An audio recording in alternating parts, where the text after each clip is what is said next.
What is meant by concept and scope of industrial automation?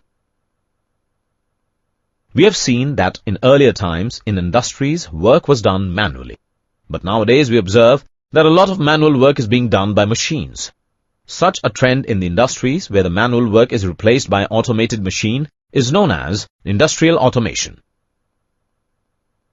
Thus, industrial automation is the technique of making an apparatus, a process, or a system operate automatically in industries.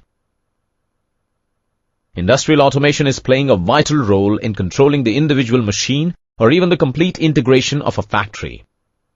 Commercial automation is automation of commercial installations like mall, big showrooms, and other commercial buildings. Elevators and escalators are used by drives. There are other aspects like security, automatic processing of items, etc.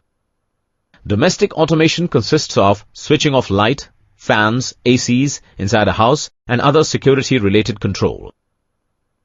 The related term is